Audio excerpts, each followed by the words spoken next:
I must not have been recording. So I heated that. It's still super hot.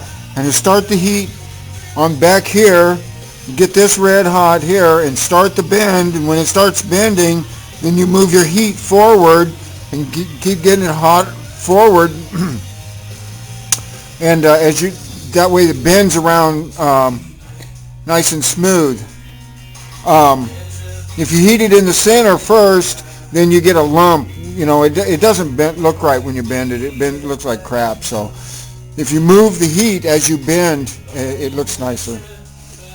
And you get it down here and set that there, and we'll set the level on there. Make sure those are exactly straight to each other, and then tack it up. That there's been tacked already. Okay, we got everything tacked together. So now we start getting serious on the welds. And we'll weld for a little while, and then we'll take these brackets out. Take the brackets out. They'll be in the way once we weld up here, but for right now they're just basically protecting the threads inside from getting weld spatter and crap in them. Not that we're going to weld near there anyways, but anyways, so this is where we get serious with the welding and whatnot. So let's give it a shot, see what happens.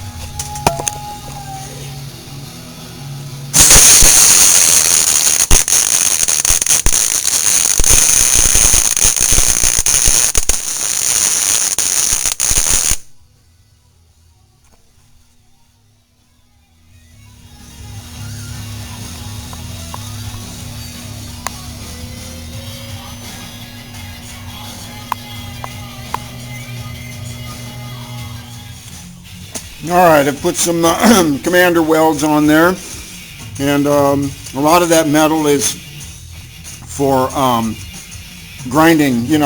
Put extra metal on so you can grind it back off again. Anyways, nice strong welds. This will be ground flat right across there, and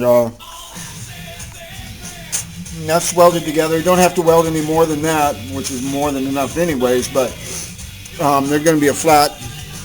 The rocker claw.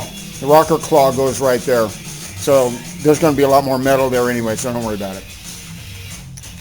So anyway,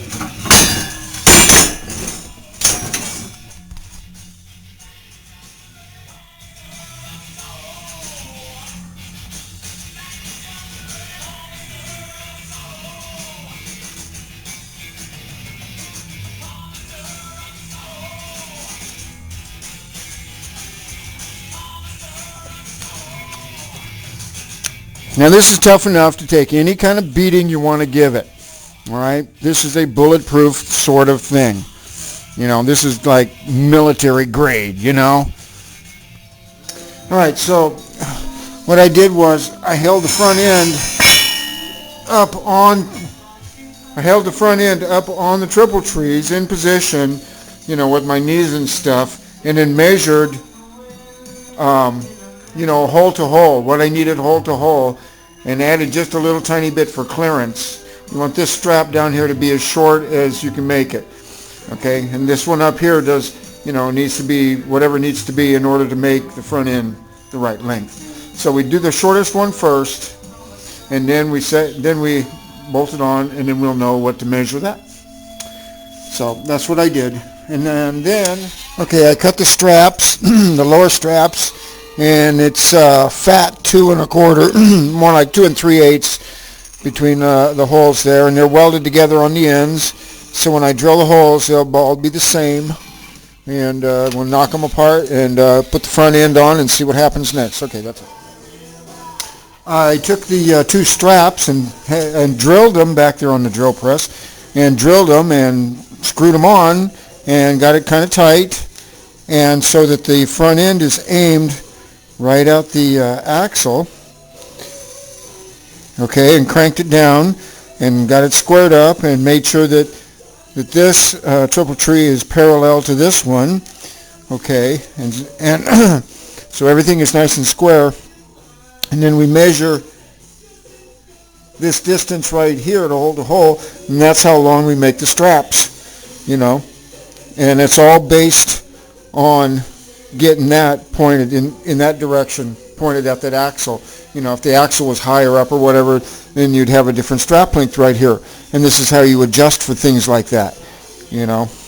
Okay, so anyways, that's next. 2 1/4, that's hole to hole, and you check them both sides so you know everything is equal, and they are. So we'll cut some straps and drill them 2 1/4, put that on, and the front end itself will be finished.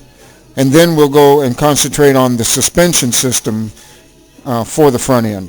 That'll be next. All right, bye.